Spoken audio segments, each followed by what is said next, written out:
Cthulhu Wars Duel is the comparatively diminutive little brother to the massive 2015 hit, taking the same tight, modern yet classic area control concepts and hyper-asymmetric design philosophy.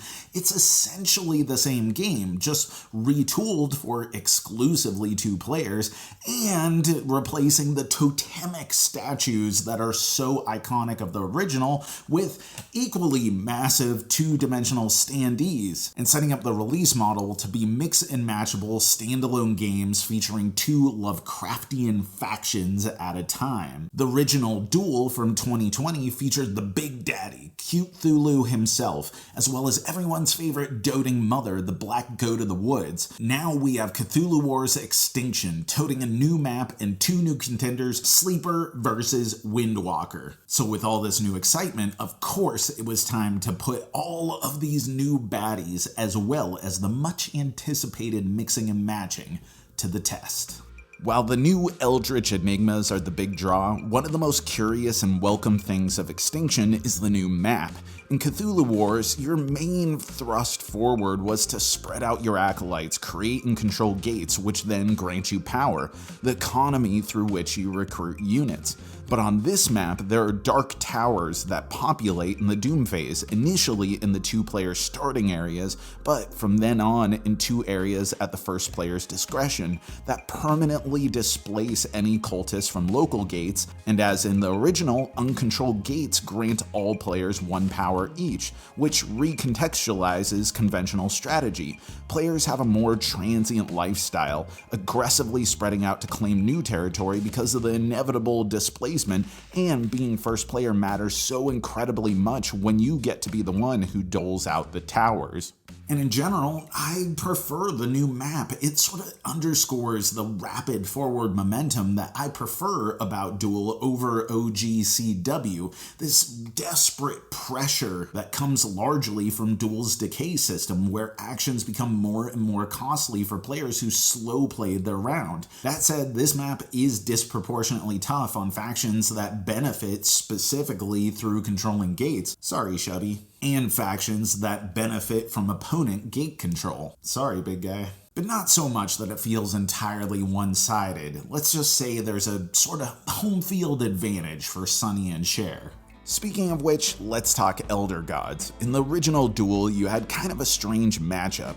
Big Green is pretty conventional, strong, and broadly useful. His abilities, which in this game, all factions have a set of 6 unique spell cards that you can choose to put one into play each time you fill in one of your 6 faction requirements.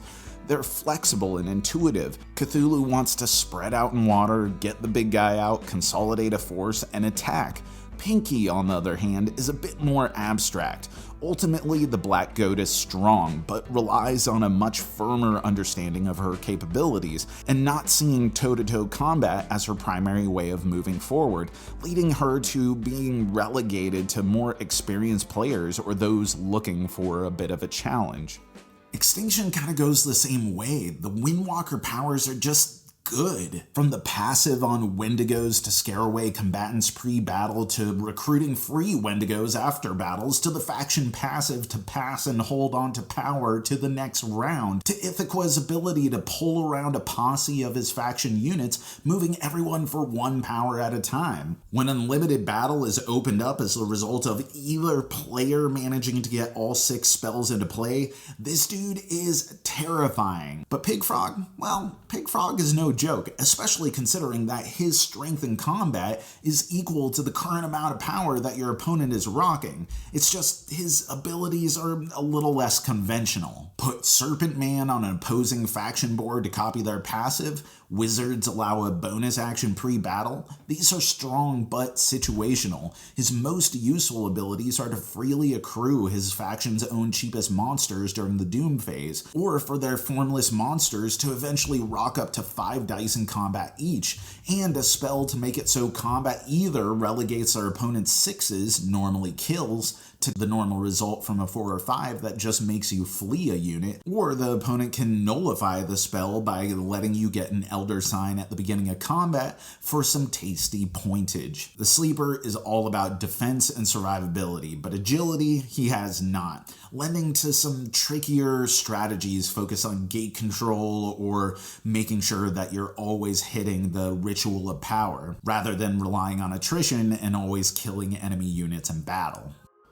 Ultimately, Duel and Duel Extinction complement one another. They're designed with one another in mind, and one of the joys of Cthulhu Wars in general is seeing the different matchups from wildly asymmetric factions, something missing from either Duel release on their own.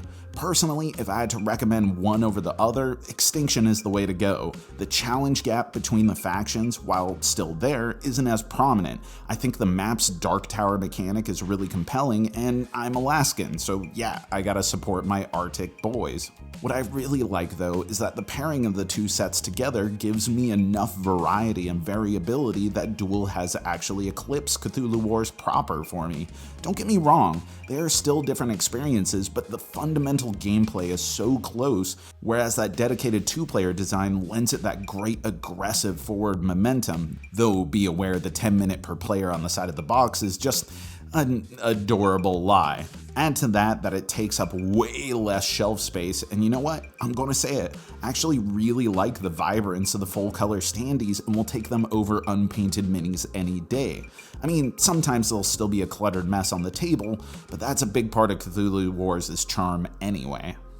So if you like Lovecraftian spookiness, you like area control, you like the rich tension that comes from dedicated 2-player games, and you like games that are just mighty in what they offer. They have you swinging a ton of dice at a time. They have these enormous, almost obscene little 2D standees in the place of the original statues. If you like that much extra in a game, and you like games where asymmetry is cranked up so much to the point where there's going to be some uneven matches, and in some ways that unevenness is what makes the game intriguing in and of itself, then this game hits all those boxes and sounds like it might just be the thing for you. And that's our review. Let us know, what did you think? What do you think of Cthulhu Wars Duel? Have you played the original? Have you played this one? What's the comparison? And what are some of your favorite 2-player area control games, whether they're dedicated 2-player experiences or not? Put them in the comments below. And as always, thanks for watching, thanks for supporting, thanks for being an awesome community. You make this all worthwhile. I've been Jack for the Cardboard Herald.